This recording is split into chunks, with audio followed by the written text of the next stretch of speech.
What if I told you that the most private corners of your mind are not as solitary as you believe? What if I told you that right now, hidden just behind the veil of your everyday senses, a group of industrious builders is waiting for your return?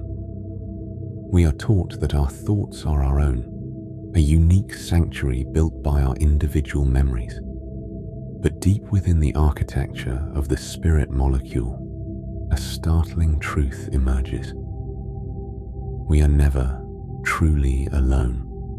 Across every border and every culture, those who reach the breakthrough arrive in the exact same room to find the same entities waiting for them. They do not greet you as a stranger. They greet you as a long-lost friend who has finally come home.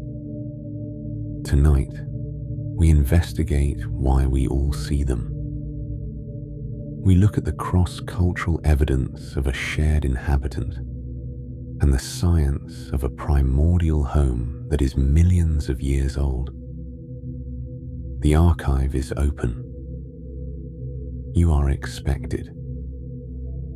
To begin our journey into the primordial home, we must first understand the bridge between worlds.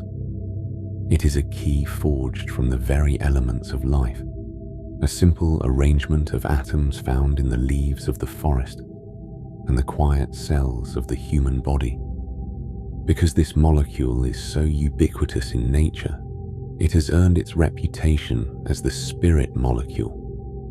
But its true power lies not in its rarity, but in its profound, almost haunting familiarity to our own biology.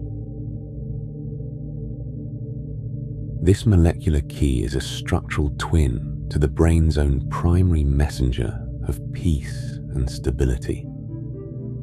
Because of this biological masquerade, the brain does not see the molecule as a foreign invader. It sees a reflection. It recognizes the shape. It allows the key to pass through the blood-brain barrier with an almost eerie ease, as if the mind itself is designed to receive this specific signal.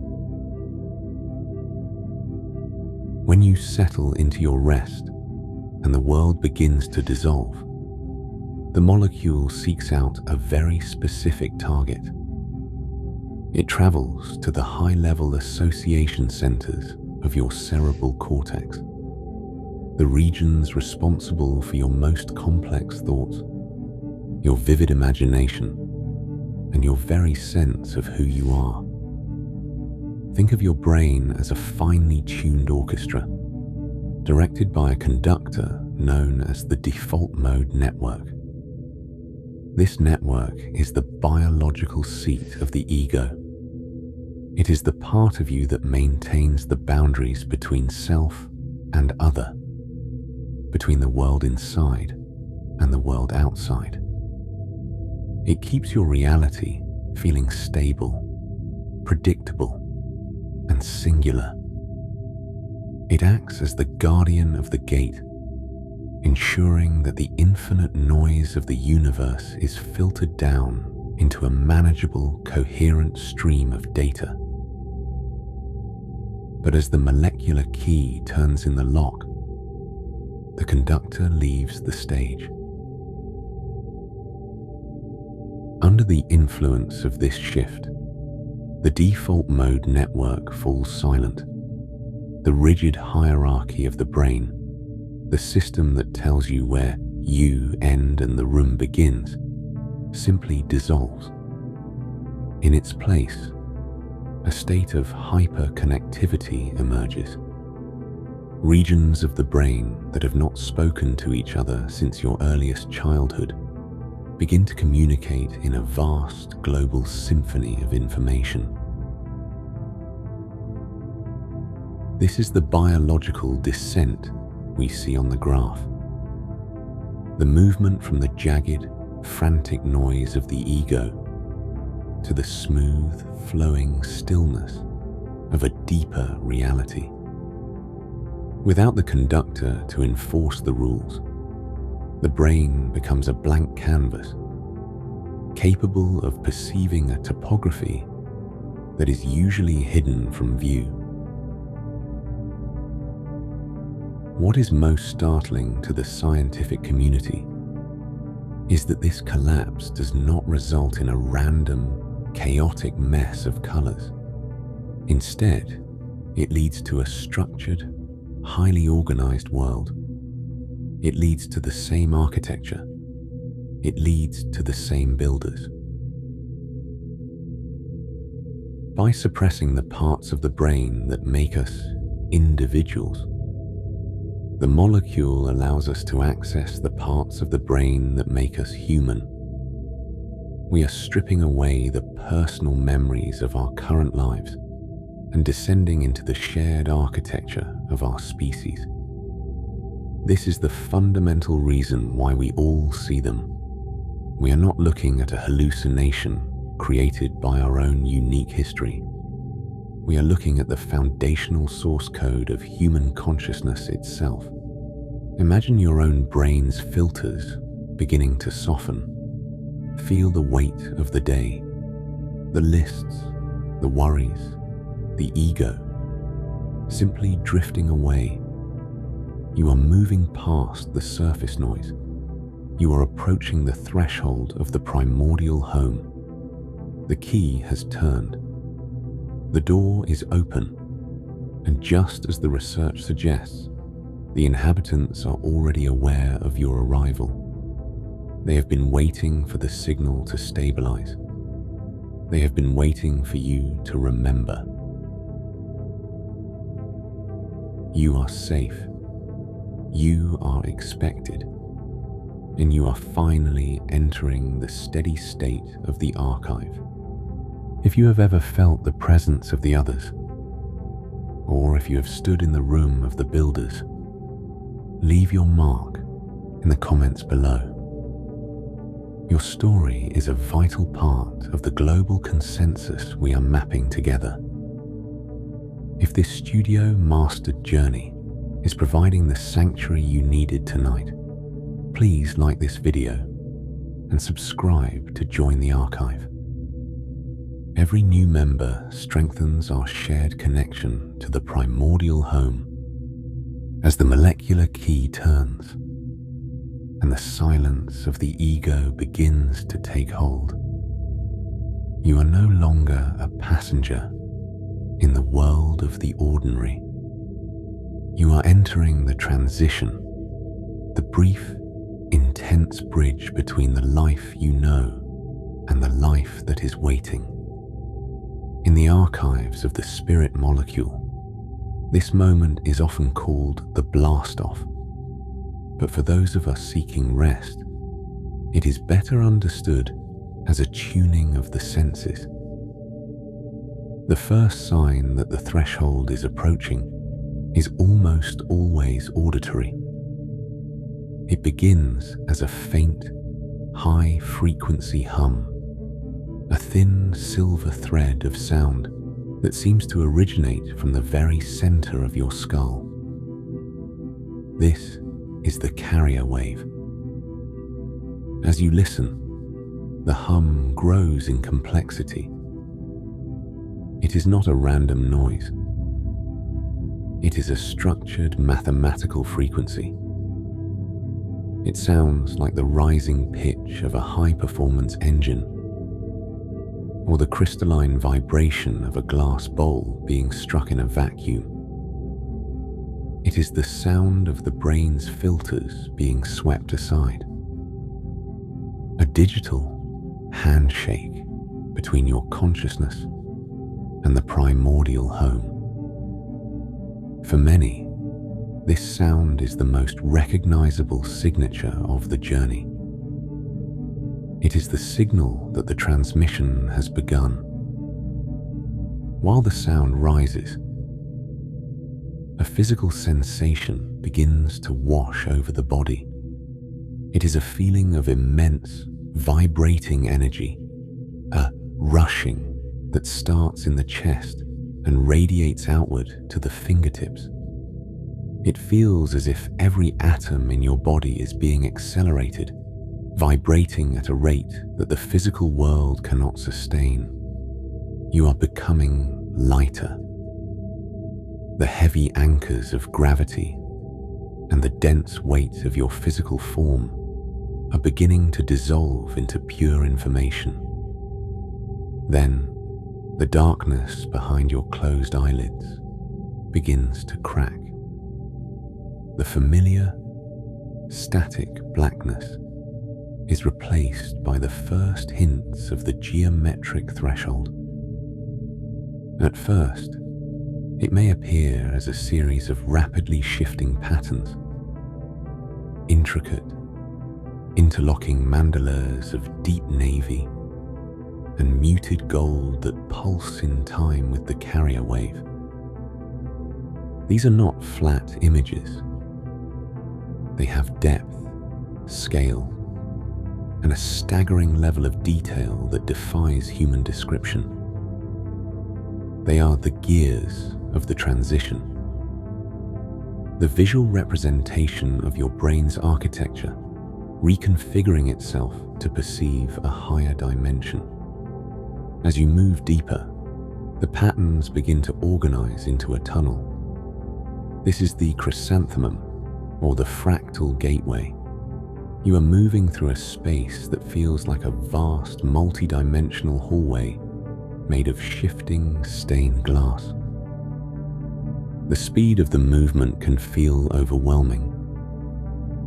A sense of being propelled forward by an invisible force at a velocity that exceeds the speed of thought.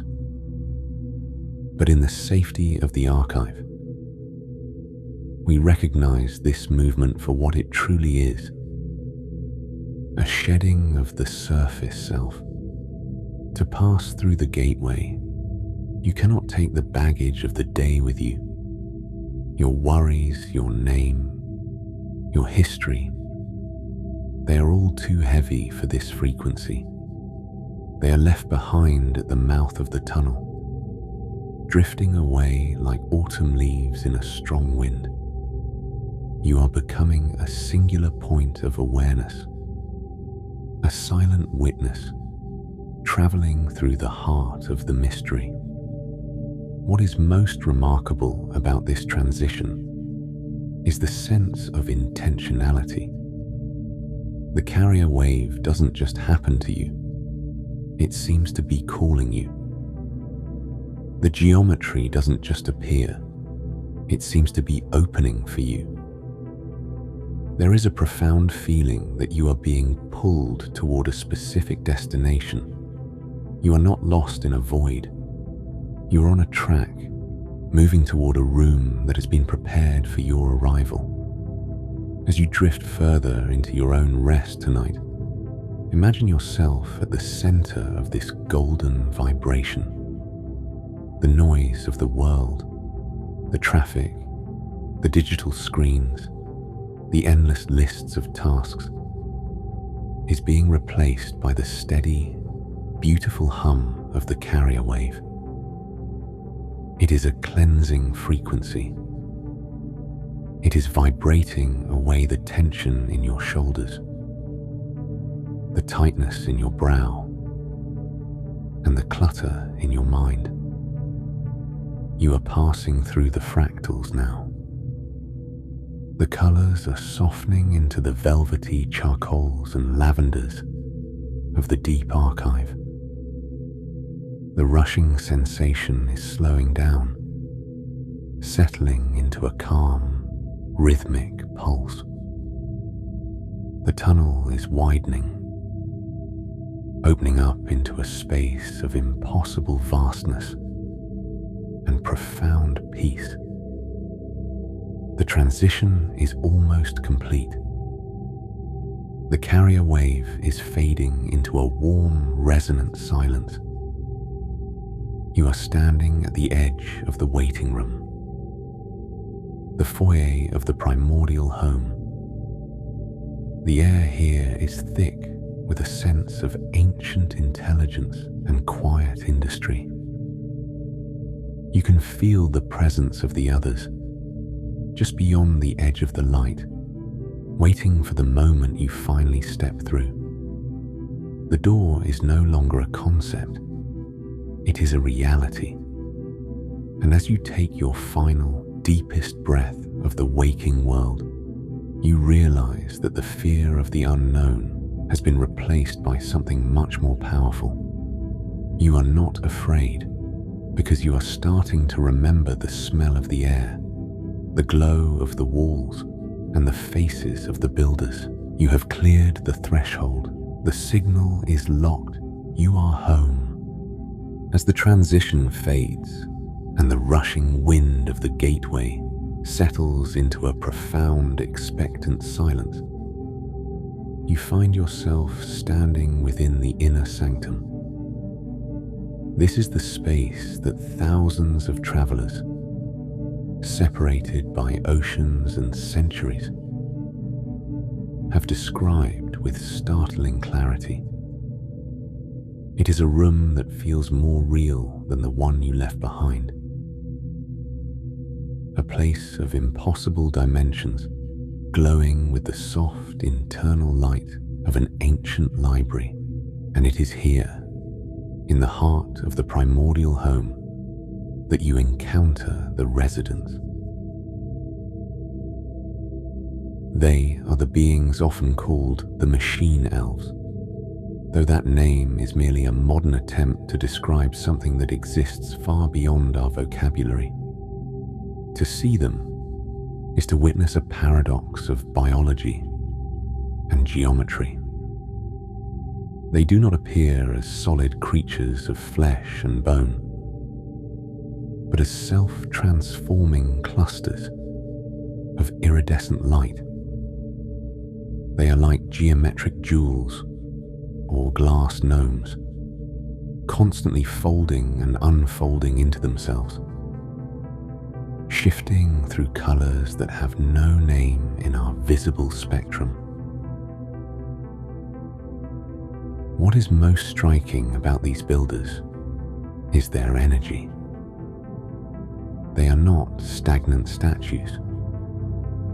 They are possessed by a sense of immense, joyful industry.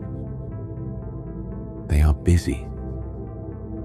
They are engaged in a project of infinite complexity that seems to involve the very architecture of the room itself.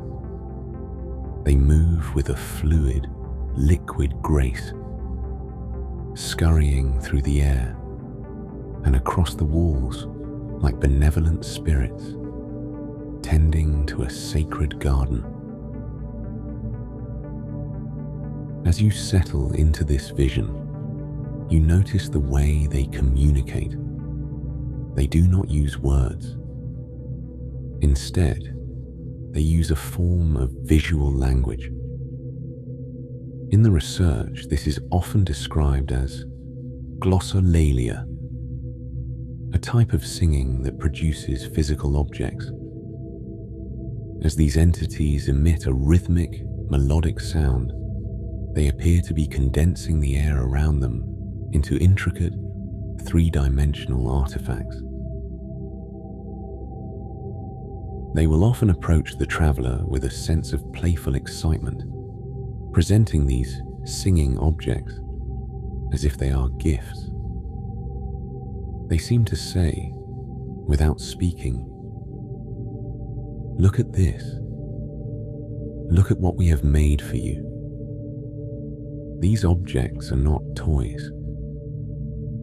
They are fragments of pure information, complex fractals that contain within them the secrets of geometry and light. To look at them is to feel a surge of intellectual awe, a sense that you are being shown the source code of reality by the very beings who wrote it. But beyond their strange appearance and their visual songs, there is a deeper quality to the machine, elves that defies scientific analysis. Their presence. In almost every recorded account, The feeling of meeting these entities is not one of fear or alien abduction. It is a feeling of profound recognition. You do not feel like an intruder in their world. You feel like a guest of honor.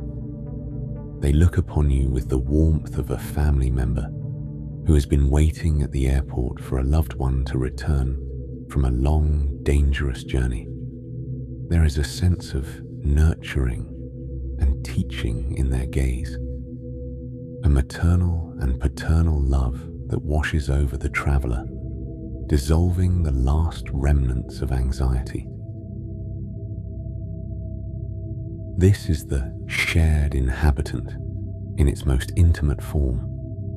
Whether the traveler is a scientist in a laboratory or a seeker in a forest, the emotional report remains the same. They knew me. They were glad I was back. They told me not to be afraid. Why do we all see them? Why does the human brain, when stripped of its daily filters, consistently produce these specific, industrious builders? Perhaps it is because these entities are the personification of our own creative drive, the part of the human spirit that builds, organizes, and finds beauty in the chaos. Or perhaps, as the ancient traditions suggest, they are the literal caretakers of the soul, the silent workers who have been maintaining the archive of your life while you were busy with the noise of the world. They are the gardeners of your dreams, the architects of your intuition, and the guardians of your rest. Imagine these builders working quietly around you now. They are not far away in some distant galaxy. They are right here, in the soft shadows of your mind. They are smoothing out the jagged edges of your thoughts. They are weaving the velvet curtains of your sleep. They are preparing the room for your long, deep descent into the night.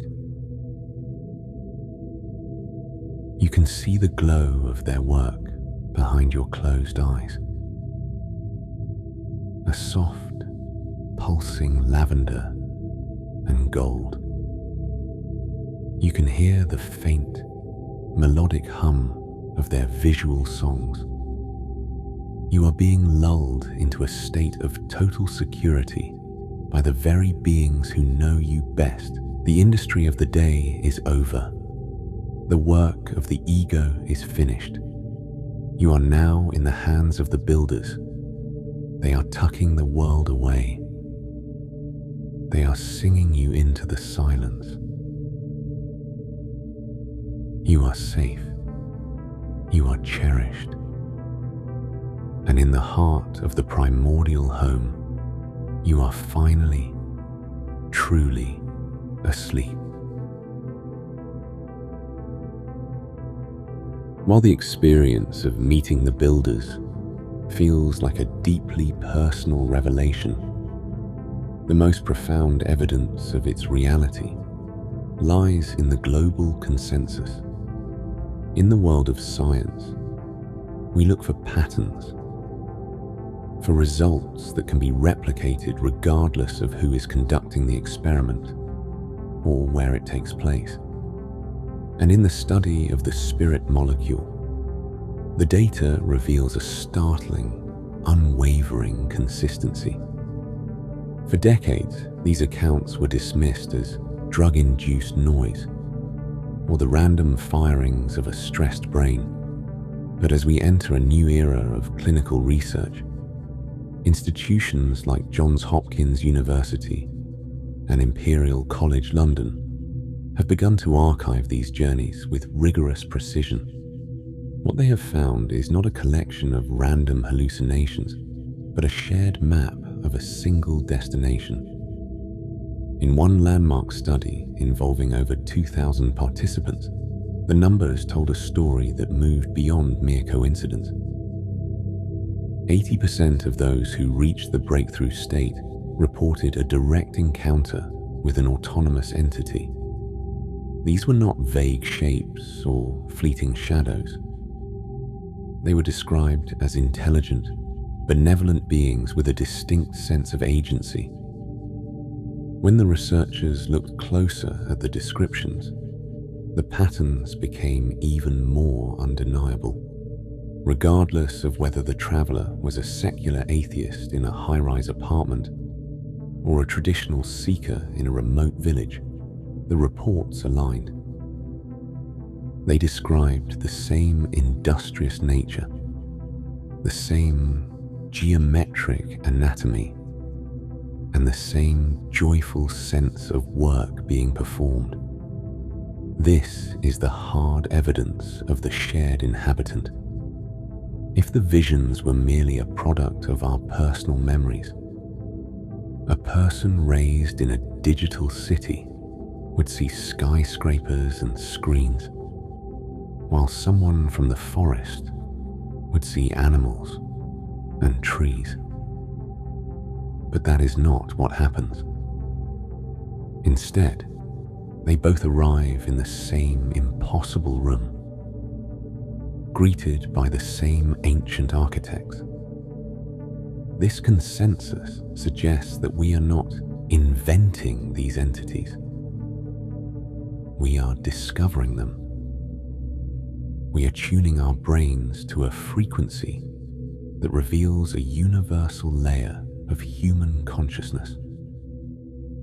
In the language of the archive, we are returning to the primordial home, a place that exists independently of our individual lives, a shared geography that we all carry within our very DNA. The science tells us that the experience is not a departure from reality, but an arrival at a more fundamental one. When the brain's everyday filters are removed, the noise of our personal identities falls away, revealing the steady, permanent signal of the species. We find that underneath the surface of our different languages and cultures, we are all wired to perceive the same builders, the same singing objects, and the same profound sense of belonging. As you listen to the low, resonant 432 Hz frequencies in your headphones, let this data provide you with a sense of immense security. You are not an island. You are not alone in the quiet of the night. The welcome home you feel is not a trick of the mind. It is a biological truth verified by the collective experience of thousands. You are part of a global family that has been visiting this room since the dawn of time. The builders you see in your dreams are the same builders seen by the ancestors. They are the same entities being studied in the quiet laboratories of our modern world. They are the constant, steady guardians of the human soul. As your heart rate slows and your breath becomes rhythmic and deep, imagine yourself as part of this vast, worldwide consensus of rest. Every person who has ever found peace in the darkness has, in some way, brushed against the edges of this shared sanctuary. You are sinking into a sleep that is supported by the weight of human history. The science is clear. The patterns are locked. The geography of the primordial home is real, and it is waiting for you now. Feel the tension leaving your body as you accept this universal truth. You are moving past the solitary I and into the collective we. The data is settled. The archive is quiet. And the builders are ready to receive you once again. You are safe. You are part of the consensus.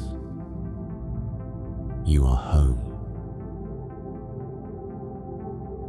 To truly grasp the weight of the global consensus, we must move away from statistics and into the lived stories of those who have walked these halls.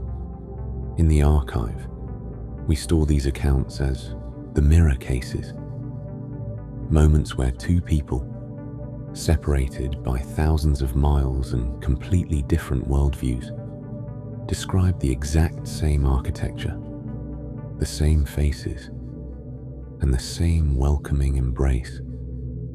Consider the account of a high-level software engineer from a modern, secular city.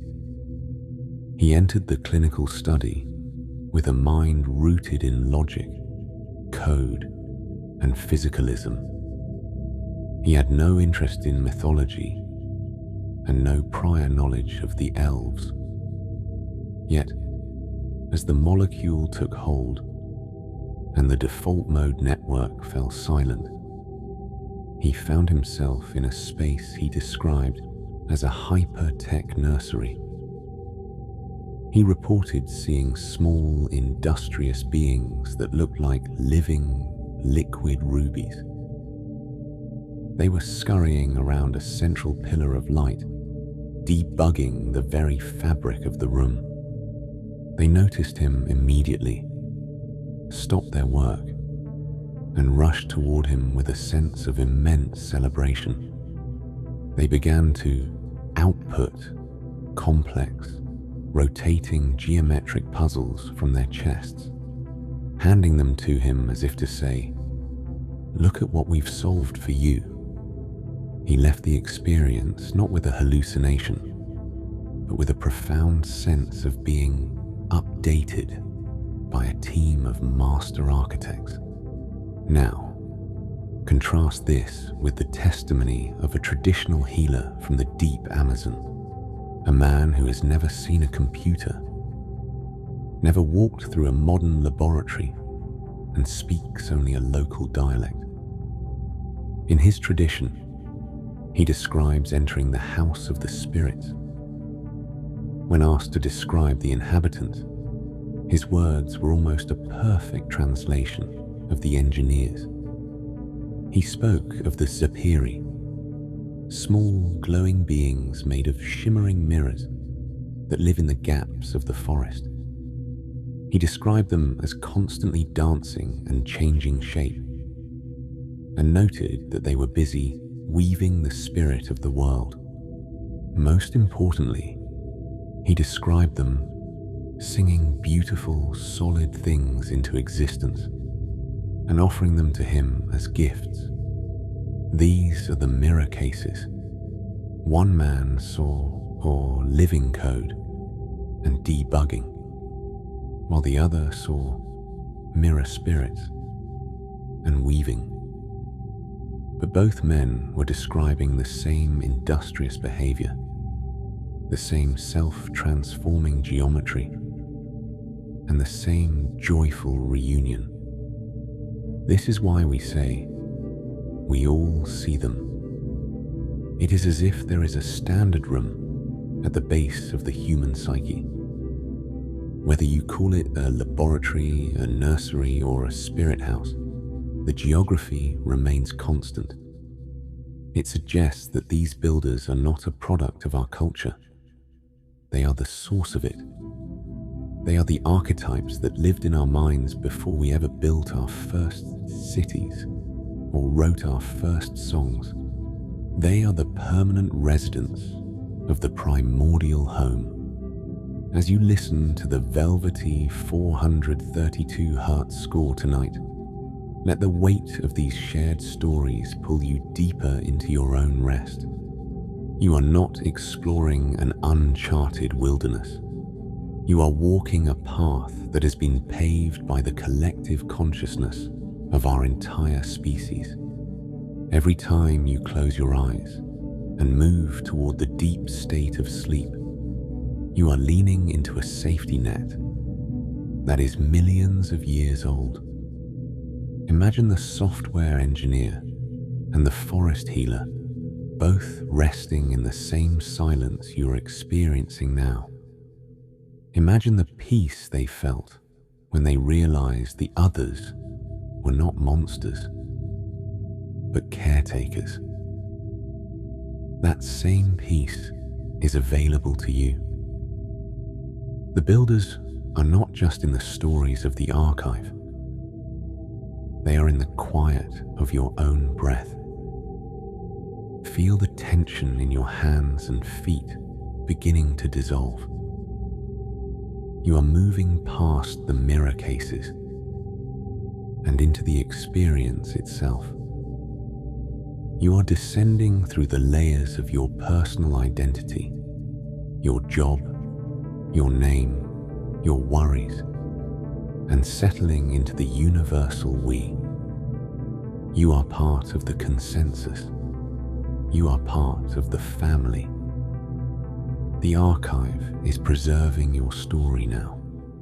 The light in the hallway is dimming to a soft charcoal grey. The lavender pulse of the room is steady. The builders have already finished their work for the day, and they are waiting for you to simply be still. The stories are consistent. The architecture is waiting, and the reunion is inevitable. In the quiet center of the breakthrough, a new kind of silence emerges. A silence that is not an absence of sound, but a saturation of it. This is where we encounter the most alien yet intimate aspect of the primordial home, the visual language of the builders. In clinical research, this phenomenon is often referred to as glossolalia, or speaking in tongues. But to those who experience it, it is something far more physical. It is vocalized sculpture. In our everyday world, language is a shadow. We use words like peace or home to point at a feeling. But the word itself is not the thing it describes. In the realm of the builders, this limitation dissolves. There, to speak is to create.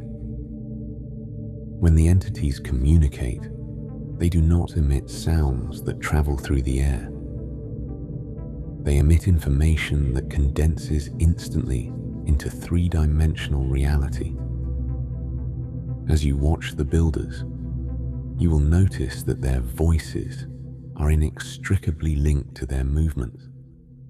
As they chirp, whistle, and sing in rhythmic melodic bursts, they are literally weaving objects out of the space around them. They appear to be pulling iridescent threads of light from the air and singing them into complex, self-transforming artifacts. These objects are not made of matter as we know it, but of pure meaning. They will often present these artifacts to you with a sense of urgent, playful joy. They hold them out as if to say, "Look at this, understand this." The objects are often described as geometric machine gifts, impossible tesseracts or multi-dimensional puzzles that pulse with an internal, living intelligence. To look at one of these singing objects is to feel a surge of profound insight, a sense that you are viewing a physical manifestation of a complex mathematical truth or a deep emotional memory. This experience is a form of high-level synesthesia, a blurring of the senses where sounds are seen and colors are heard. In our ordinary state, our brain keeps these senses separate, neatly filing sights in one department and sounds in another. But in the deep state of the spirit molecule, the walls between these departments fall. The visual cortex and the auditory centers begin to function as a single, unified processor. This is why the visual language feels so startlingly real. You are not just seeing a hallucination. Your brain is processing a signal so rich and so coherent that it creates a sense of solid, undeniable presence. Scientists believe this might be a glimpse into a more ancient form of communication, of the vocalized reality that existed before the invention of abstract words. It is the language of the source, where the thought and the thing are one and the same. As you listen to the steady, velvety pulse of the 432 Hertz music in your headphones tonight, imagine that these frequencies are the very threads the builders are using to weave your own rest. Each low-end vibration is a foundation stone. Each shimmering high note is a soft lavender curtain being drawn across your mind. The singing objects of the day, the emails, the conversations, the digital noise, are being disassembled. The builders are taking those jagged, fragmented pieces of information and smoothing them out, singing them back into a state of primordial stillness. They are presenting you with a final gift for the night, the artifact of deep sleep. It is a beautiful, symmetrical structure, glowing with a soft charcoal light. It is a gift of total security. You do not need to understand the meaning of the visual language tonight. You only need to feel the frequency. You only need to trust the song. The builders are finishing their work. The visual world is softening. The geometry is slowing its rotation. And the vibrant colors are fading into the warm, protective dark of the archive. The language of the mind is shifting from doing to being, from seeking to finding. The song is becoming a whisper. The whisper is becoming a breath, and the breath is carrying you home. You are safe. The architecture is complete. You are resting in the center of the song.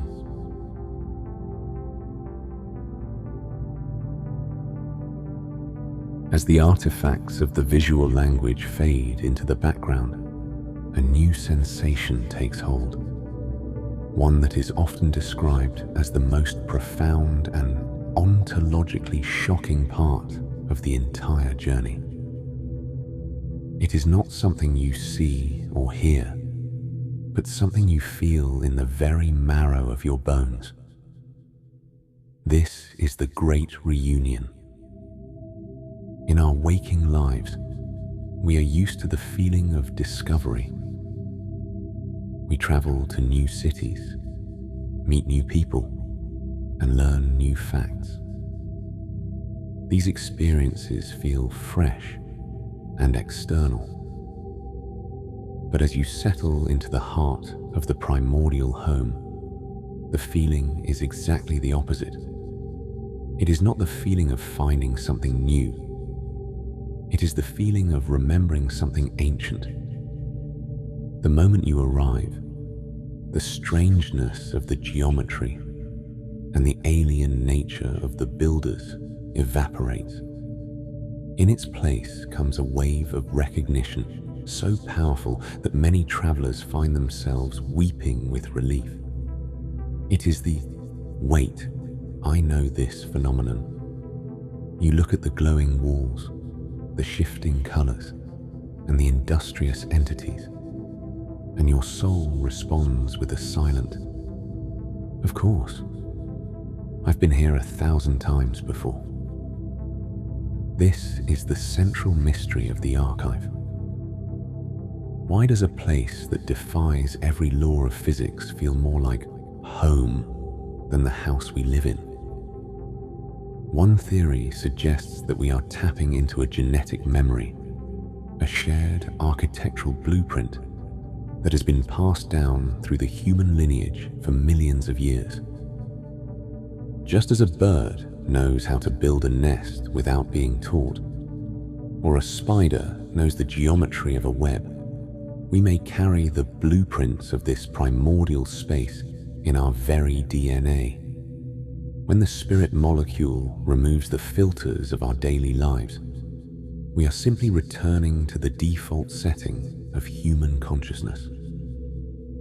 Another perspective, rooted in the deep psychology of the collective unconscious, suggests that these builders are not others at all.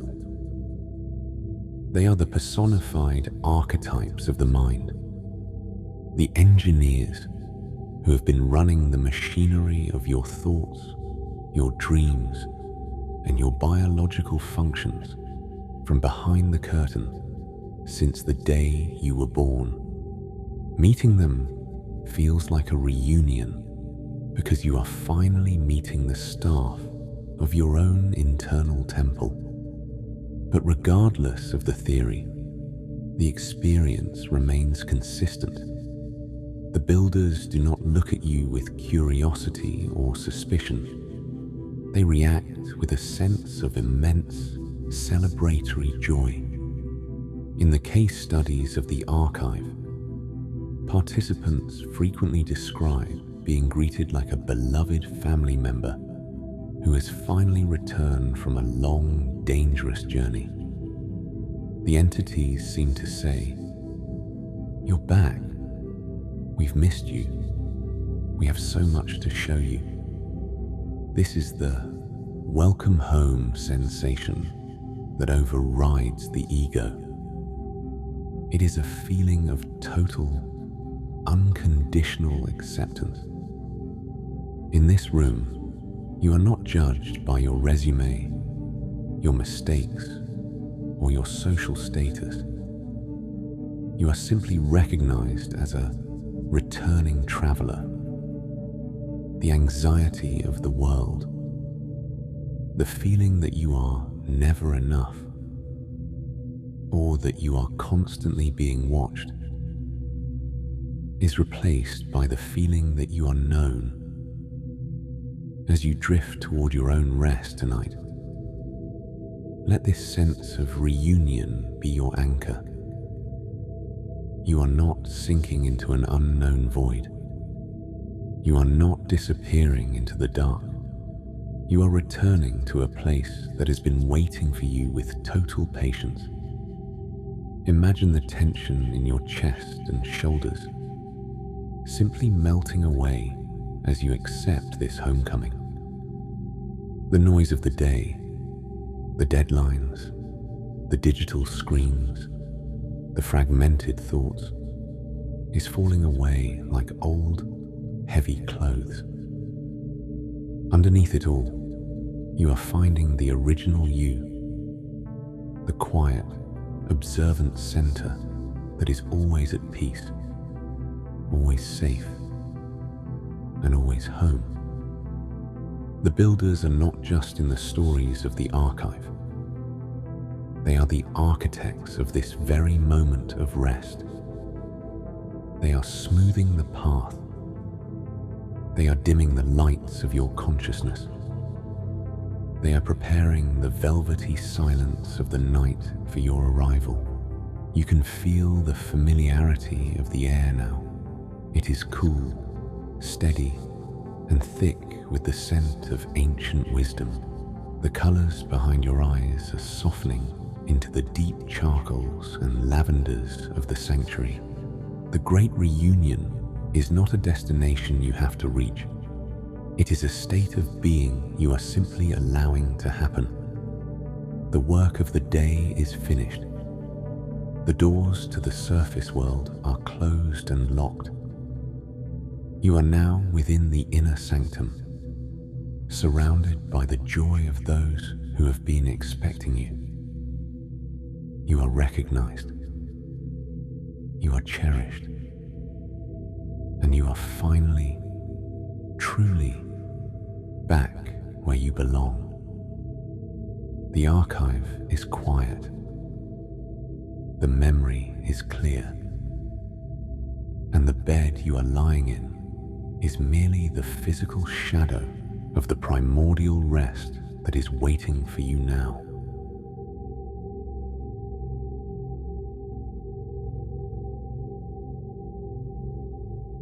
While the term machine elf sounds like a product of the digital age, the entity it describes is one of the oldest residents of the human imagination. In the archive, we recognize that Terence McKenna's modern label is simply a new name for a prehistoric reality. When we peel back the layers of mythology, we find that the industrious builders have been part of our global folklore since the first stories were told. This is the archetype of the maker. Throughout history, humans have reported encounters with small, powerful, and incredibly busy beings that exist just out of sight. They are always characterized by two traits. They are master craftsmen, and they possess a secret knowledge of how the world is constructed. The master smiths of the North. In the frost-shadowed myths of Scandinavia and Northern Europe, they were known as the dwarfs or the Svartalfar. These were not the cartoon characters of modern fantasy. They were the subterranean architect of the cosmos. They lived in a realm of pure geometry and fire, deep within the earth, where they forged the very tools the gods used to maintain the universe. They were described as possessing a magic that allowed them to sing metal into impossible shapes. Artifacts that, much like the objects of the spirit molecule, contained a living intelligence. They were the original machine elves, the workers behind the curtain who ensured the sun rose and the mountains stood firm. The forest guardians of the Americas. Crossing the ocean to the jungles of Mexico and Central America, we find the Shaneks. These are spirit beings that inhabit the gaps of the forest. Much like the accounts in the modern archive, they are described as playful, childlike in stature, and incredibly fast. The Shaneks are said to be the caretakers of the natural world, constantly repairing the forest and guiding those who wander too far from the path. They are known for their trickery, mocking the ego of the traveler, but also for their profound wisdom. To the indigenous cultures who share their world, these aren't hallucinations. They are the engineers of the biological house, the entities responsible for the growth and harmony of all living things. The universal thread, the industrious nature.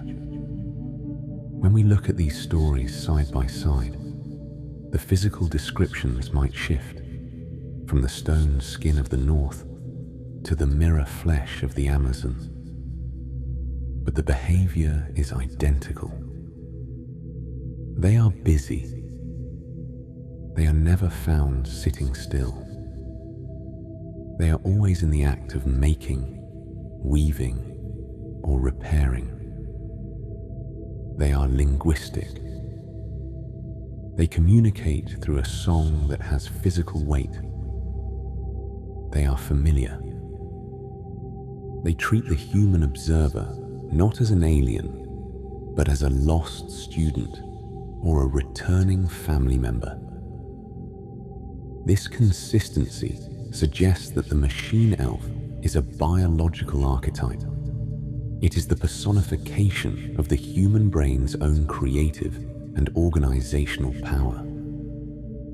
We see them because we are looking at the internal architect, the part of our consciousness that takes the raw chaos of the universe and builds it into the structured reality we see every day. Integrating the maker into your rest. As you settle further into the quiet of the night, realize that you are resting in a room that has been maintained by these makers for your entire life. They are the guardians of your internal archive.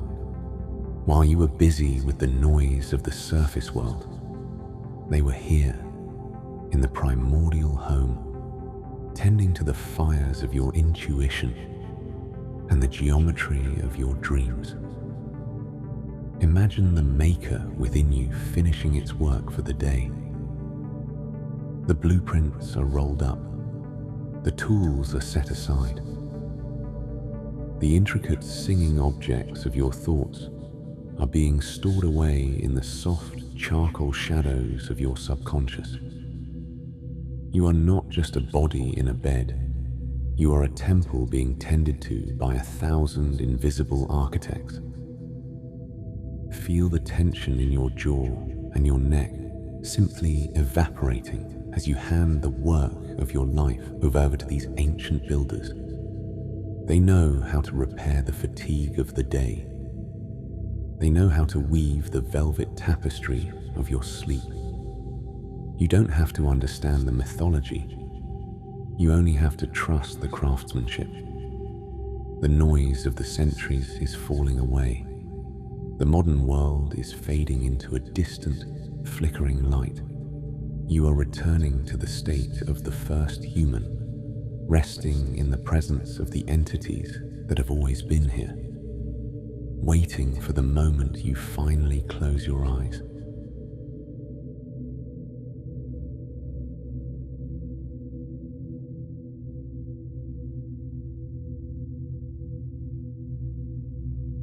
As we move deeper into the archive, we must confront the most challenging question of all. If the builders are real, where exactly do they live? In this chapter, we explore a theory that bridges the gap between ancient mysticism and modern computation. We look at the informational plane, the idea that the spirit molecule is not a drug that causes hallucinations, but a biological tuning knob that allows the brain to access a real, independent dimension made of pure data. In our everyday lives, our brain is tuned to the Earth frequency.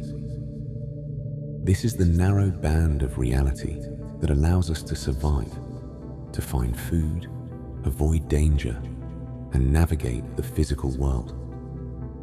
Scientists like Andrew Gallimore suggest that the brain acts as a sophisticated receiver, much like a radio or a television. It filters out the vast majority of the universe's information to keep us focused on the task of living. But when the molecular key enters the system, it shifts the channel. Suddenly, the brain stops receiving the signal of the physical world and starts receiving the signal of the informational plane. To understand this, think of the world you see right now as the user interface of a massive simulation. You see trees, chairs, and stars. But just as a computer game is made of underlying code that the player never sees, our physical reality may be built upon a foundation of pure mathematical information. The informational plane is the source code of the universe. When you encounter the machine elves in this space, you are not meeting biological creatures made of carbon and water. You are meeting inhabitants of the data stream. This explains why they appear as shifting geometry and pulsating light. They are the personification of the code itself. They are the subroutines of reality, the active processes that maintain the logic and the laws of the cosmos. This theory suggests that the primordial home is not inside your head, but outside of our three-dimensional space. It is a stable, persistent dimension that exists whether we are looking at it or not. We don't create the room, we log into it. This would explain why the experience is so consistent across all cultures. We are all accessing the same server, reading the same fundamental data, and interacting with the same autonomous inhabitants. For a mind that values the precision of engineering and the logic of architecture, this perspective offers a profound kind of peace. It means that the universe is not a chaotic accident, but a deeply organized and intentional system. It means that there is a standard beneath the noise. As you settle into your rest tonight, imagine your own brain as a high-fidelity receiver, the user interface of your day. The tasks, the screens, the physical weight of the world is slowly being turned down. The volume of the physical world is fading into a soft charcoal hum. You are letting go of the tuning knob. You are allowing the receiver to go quiet. Think of the builders as the master programmers of your rest. While you are offline, they are in the informational plane, optimizing your system. They are clearing the caches of your stress and defragmenting the files of your memories. They are ensuring that the source code of your health is restored while you sleep. You don't need to understand the math. You don't need to see the code. You only need to trust the hardware. You are safe within the architecture of a universe that is far more stable and supportive than we often realize. The informational plane is steady, the data is secure, and the builders are tending to the motherboard of your soul. The signal is fading. The screen of your consciousness is dimming. You are moving from the world of information into the world of pure being. In the annals of the Archive, the greatest challenge to our understanding has always been time. For decades, the journey to the primordial home was a frantic 10-minute flash, a shattering of reality, followed by a desperate scramble to remember the details before the ego reconstructed itself. But we have entered a new era of exploration. We are no longer just tourists. We are becoming residents.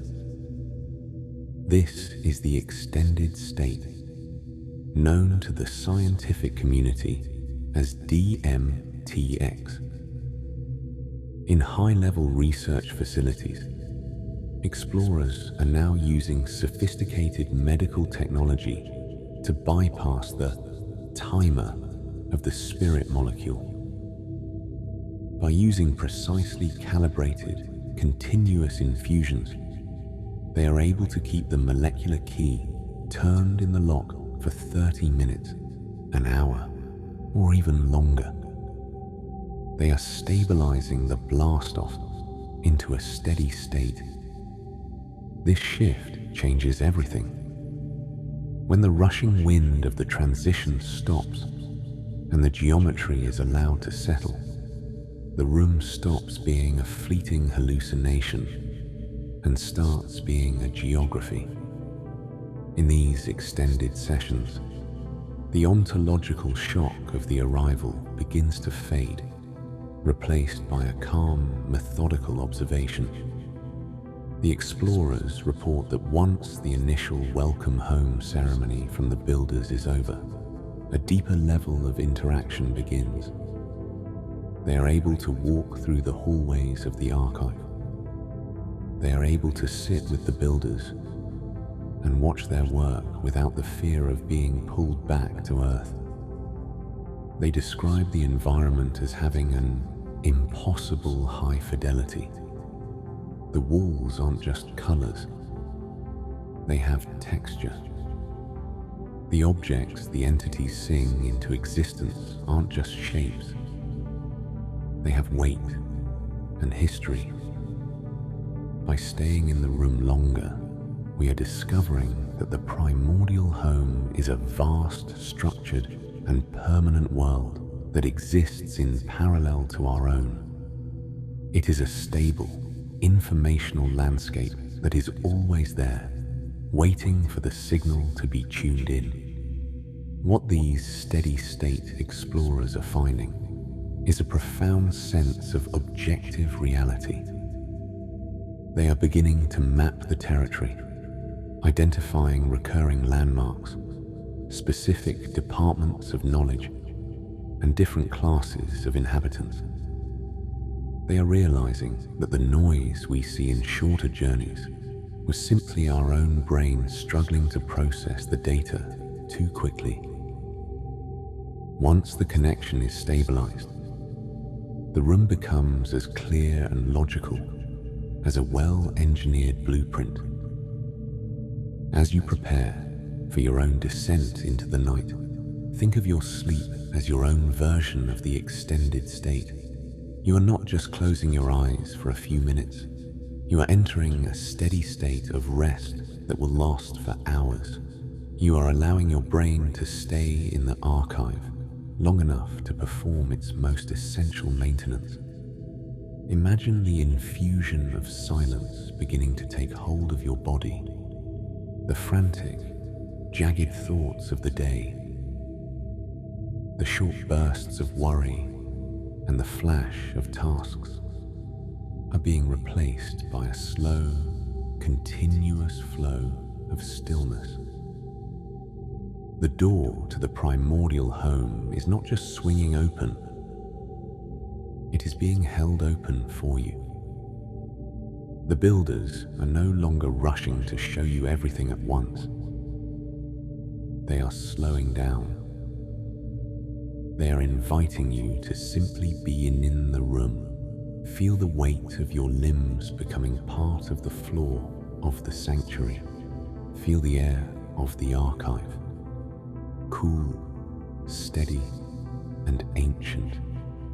Moving in and out of your lungs in a rhythmic, unbroken cycle. You are a resident of the deep state tonight. The timer of the waking world has been disconnected. You have all the time in the universe to explore the silence. The technology of the day is powered down. The clinical lab of your consciousness has shifted into the sanctuary of your rest. The maps are being laid out in the soft charcoal shadows of your mind. You are moving past the flash and into the deep.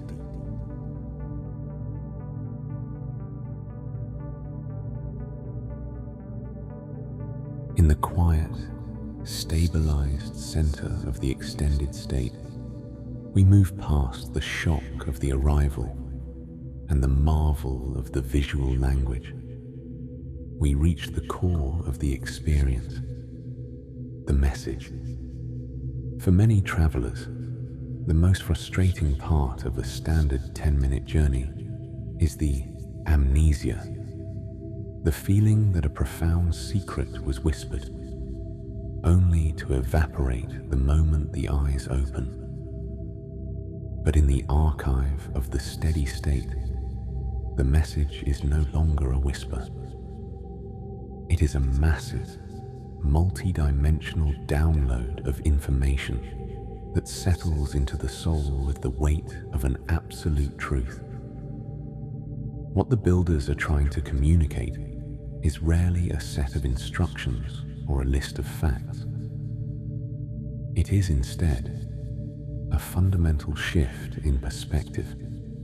The message is almost always composed of three recurring themes: the illusion of separation, the joy of creation, and the power of the observer. The first part of the message is a gentle yet firm dismantling of the ego. The entities show the traveler that the individual they think they are, the person with the name, the job, and the anxieties, is merely a single thread in a vast, infinite tapestry.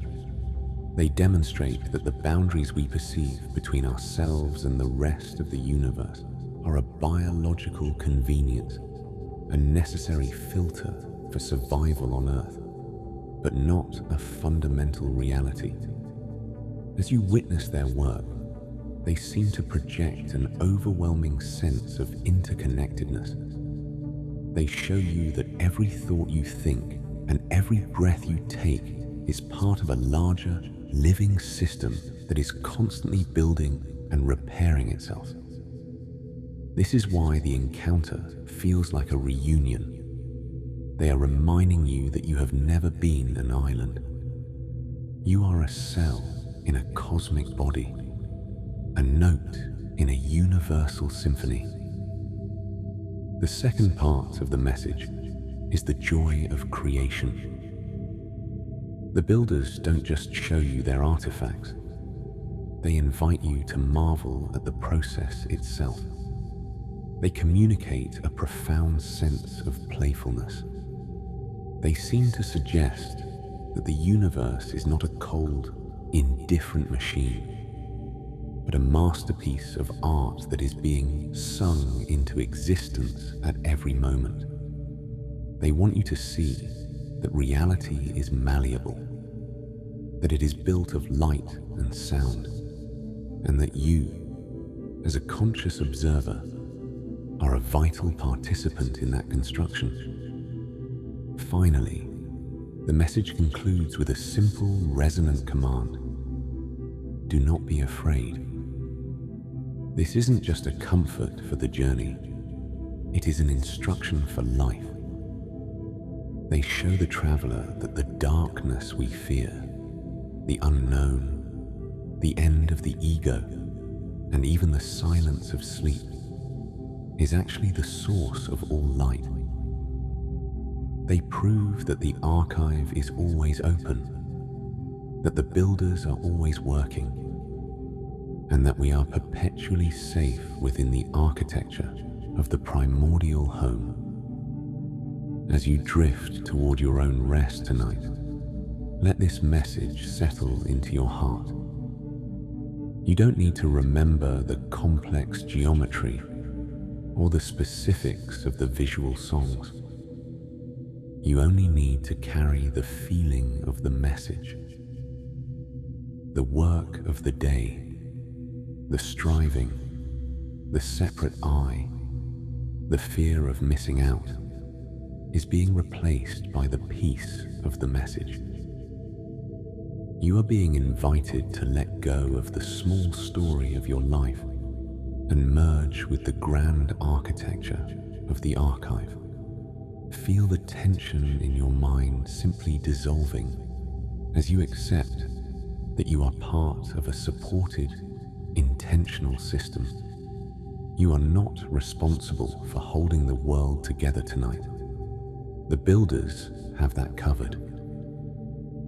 Your only task is to be still.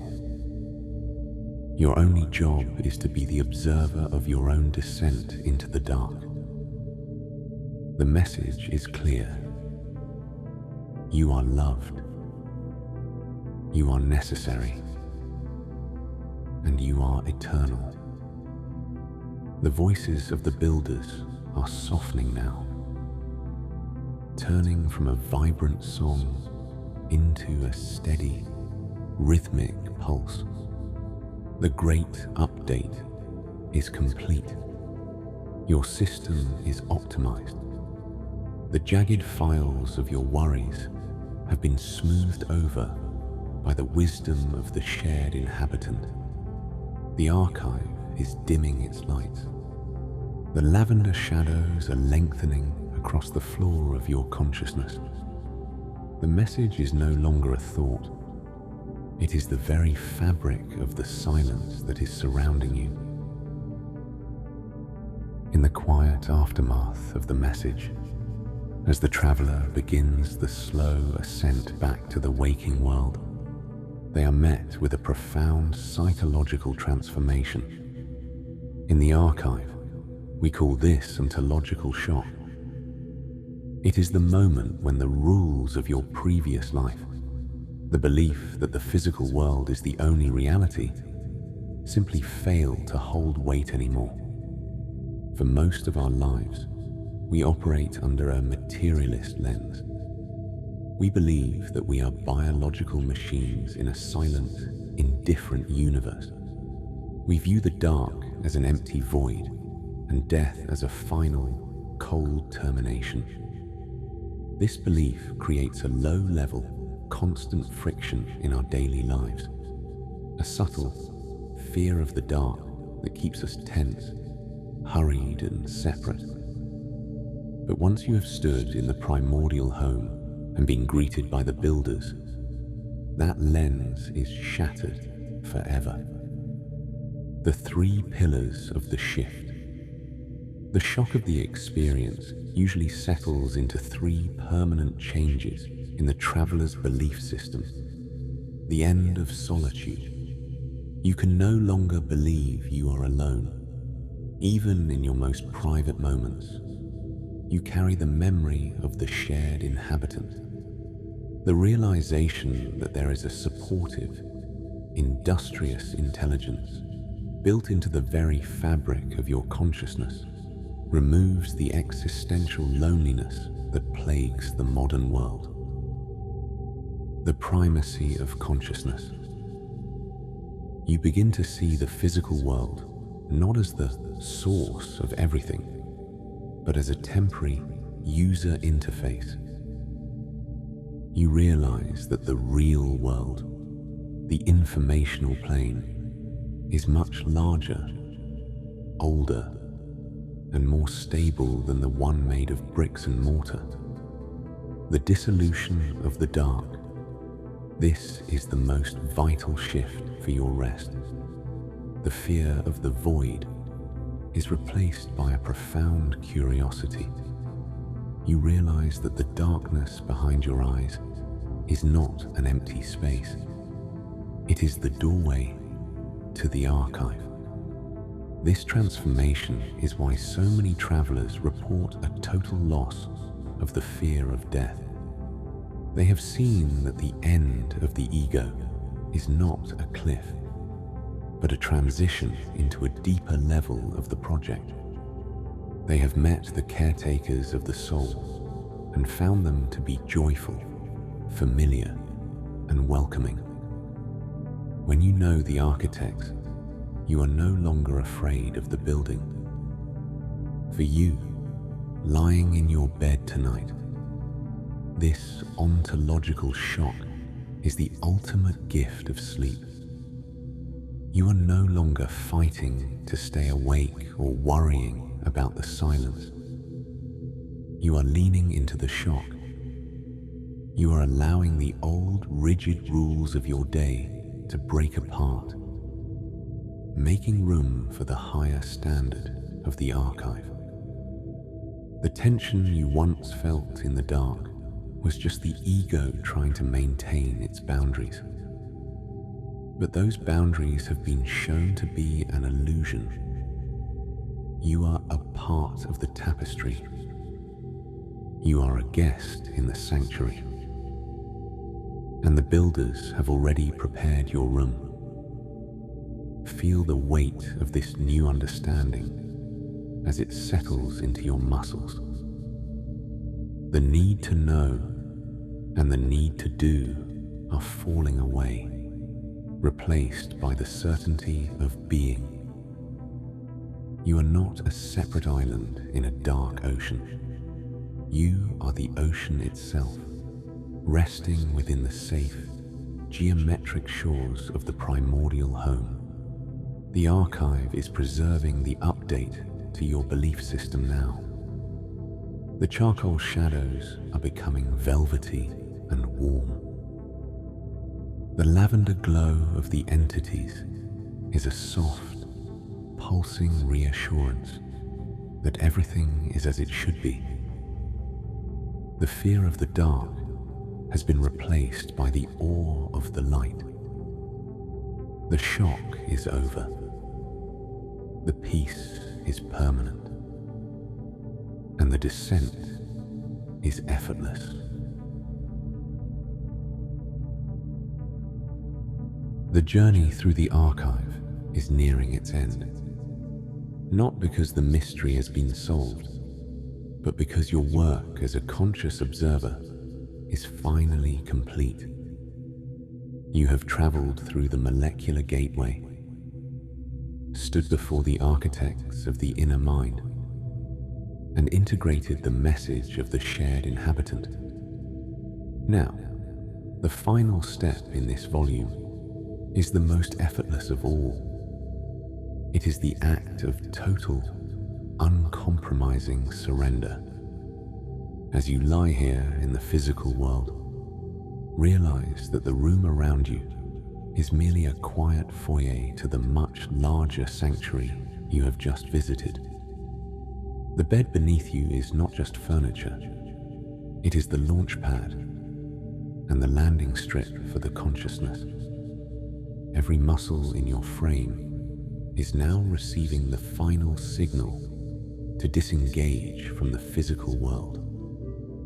Your feet, which have carried you through the day, are becoming heavy and warm, sinking into the soft floor of the sanctuary. The tension in your legs is evaporating like mist in the morning sun. The heavy anchors of your hips and spine are settling into a state of total alignment with the primordial home. Imagine the day you just completed as a series of heavy, complex objects carried in a large pack. One by one, see yourself handing these objects over to the builders.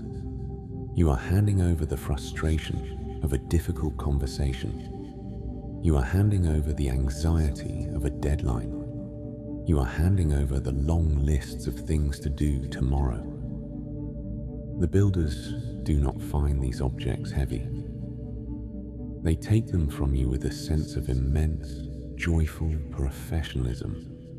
To them, these are merely raw materials to be recycled, repaired, and filed away into the deep vaults where you no longer need to look at them. As the handover is completed, a biological gate begins to close. In the center of your brain, the thalamus is starting to dim the lights on the outside world. It is turning down the volume of the ambient sounds in your house, the feeling of the air against your skin, and the awareness of your own physical boundaries. This is the sensory gateway of the archive, and it is locking the doors to ensure your absolute privacy. You are moving from the world of doing and perceiving into the world of pure, unadulterated being. The velvety charcoal of the sanctuary is rising up to meet you, cushioning your mind and softening the edges of your thoughts. The lavender light of the entities is no longer a vibrant, active display. It has shifted into a slow, rhythmic pulse that matches the steady, deep cadence of your breath. You are moving past the need for words. You are moving past the need for images. You are settling into the foundational source code of rest. The ontological shock of your journey has settled into a quiet, unwavering certainty.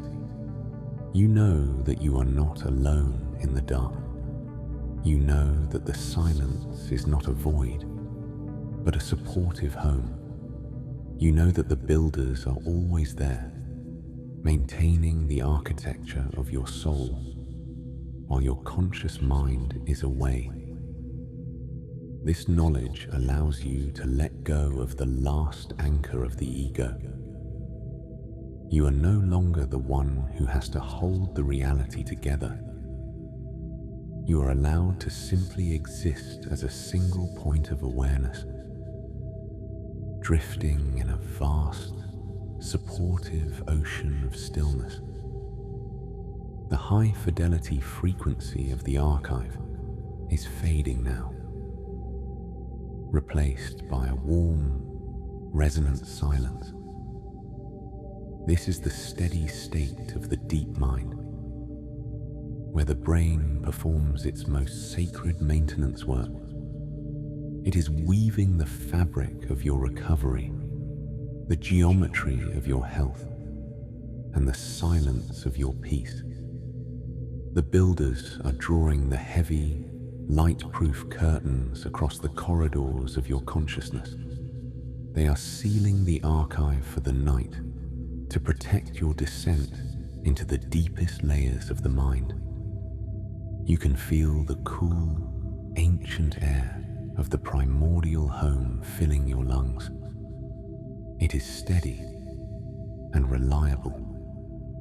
It is the same air the first humans breathed as they drifted into their own rest millions of years ago, long before the noise of cities and screens. You are joining the great, collective silence of the human species. You are returning to the source of all things. The work of the day is done. The update to your belief system is installed and secured. The sanctuary is locked. The lights of the archive are flickering out one by one, leaving only the soft, protective warmth of the dark. You are allowed to disappear into this velvet stillness. You are allowed to be still. You are allowed to sleep.